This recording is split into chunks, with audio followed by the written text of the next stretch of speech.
जब बेदार होती है जवानों में, उकाबी रूह जब बेदार होती है जवानों में, नजर आती है उनको अपनी मंजिल आसमानों में।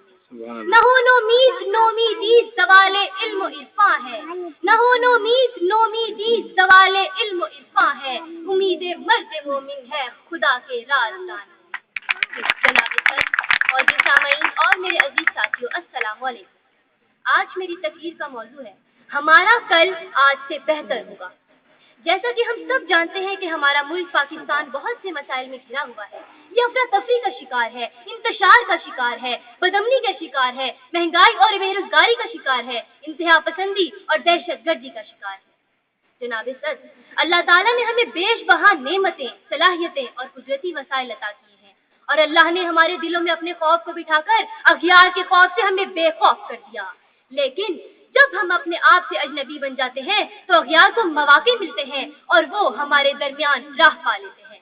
आज भी बजाय मायूसियां और नाउमीदियां फैलाने के जरूरत इस बात की है कि हम अपने एतमाद को बहाल करें, दूसरों के सामने दस्ते सवाल दराज करने से बचें, नौजवान नस्ल को तबाही से बचाने के लिए फहाशी पर मबनी ज़राए का खात्मा हो, साइंसी इजादात की तरफ रुझान बढ़ाया जाए।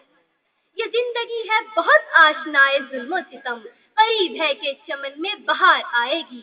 बढ़े चलो ए रफीकान रह बढ़ते ही चलो, ये रात मेरे चरागों से हार जाएगी। चलिए वकार, पाकिस्तान का मुस्तकबिल इंशाअल्लाह बेहतर होगा, और बकौले शायर मशरिक, कभी भी किसी कौम की हालत उस वक्त तक नहीं सुधरती जब तक कि वो कौम अपनी हालत को खुद ना सुधार ले। हमें किसी सियासतदान या सरबराह की तरफ नहीं देखना है, बल्कि उन वजूहात की तरफ देखना है जिनकी वजह से हमारा मुल्क आज बहरान का शिकार है।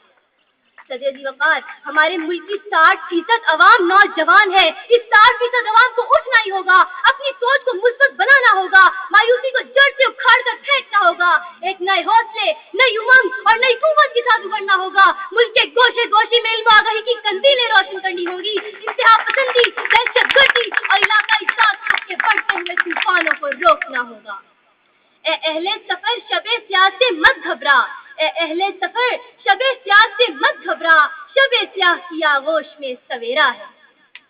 जनाबे सद, अगर हम यूगोस्लाविया की तारीख उठाकर देखें तो उसके पन्नों में हमें पाकिस्तान की मौजूदा झलक नजर आएगी। वहाँ क्या हुआ?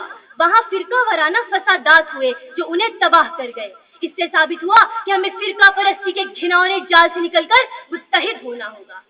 अजीज साथियों, मैं ये बात कहने में हक बजानिब हूँ कि हम सबको अपनी मदद आपके तहत पाकिस्तान का मुस्तकबिल बनाना है, क्योंकि पाकिस्तान का मुस्तकबिल कोई और नहीं बल्कि हम और आप हैं।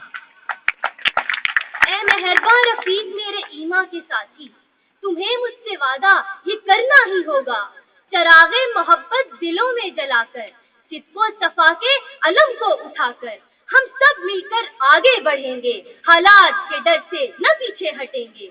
न लड़ना कभी है न टूटना है हमको, न थकना कभी है न रुकना है हमको, हमें चलना होगा तुलुए सहर तक, शब्द की कैद से निकलना ही होगा। शुक्रिया। मेरे अजीज अकारिब, अस्सलाम वालेकुम। जैसा कि आज मुझे जिस उन्वान पर लफ्ज़ कुशाई करने का मौका मिला है वो है जहालत इंतहा पसंदी को जन्म देती है। जनाब सदर, दरअसल एक जाहिल इंसान अपनी जहालत की वजह से जो नताइज अखज़ करता है उन्हें हतमी तौर पर दुरुस्त समझता है।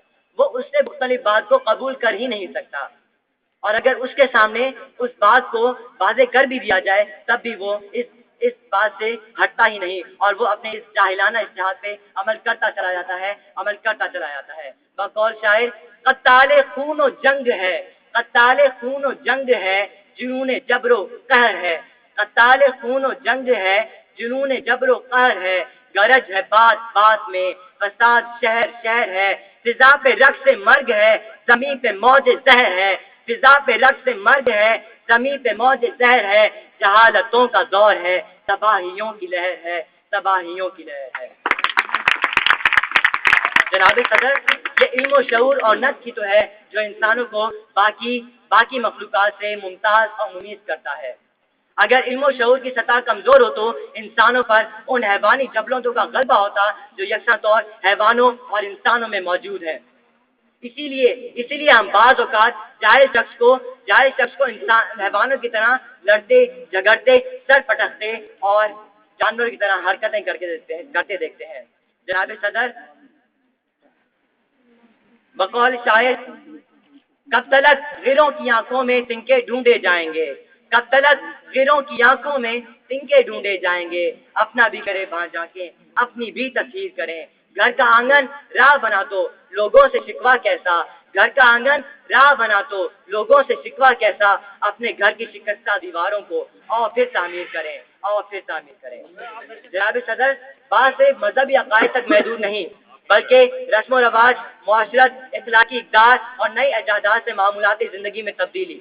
جاہل انسان ہر موقع پر انتہا پسندی کے ساتھ مزاحم نظر آتا ہے۔ بقول شاعر، اتنا کرو کہ سیب فراہم کرو ہمیں، اتنا کرو کہ سیب فراہم کرو ہمیں، قطرے بنیں گے کیسے گوہر ہم پہ چھوڑ دو۔ جناب صدر، دہشت گردی اور جہالت دونوں کا ایک ہی مقصد ہے کہ ملک میں فساد اور ملک میں جھگڑا پیدا کرنا، ملک میں انسانوں کے اتحاد کو ختم کرنا، ملک میں نوجوان نسل میں انتشار پیدا کرنا، ملک میں نوجوان نسل کو تعلیم سے ہٹانا، ملک میں نوجوان نسل کو ان کی اولین مقصد سے ہٹانا۔ اسی لیے تعلیمی درسگاہوں کو بموں سے، دھماکوں سے اڑایا جا رہا ہے۔ جناب صدر، آخر میں صرف اتنا ہی کہنا چاہوں گا، نہیں ہے نا امید اقبال اپنی کشت ویراں سے، نہیں ہے نا امید اقبال اپنی کشت ویراں سے، ذرا نم ہو تو یہ مٹی بڑی زرخیز ہے۔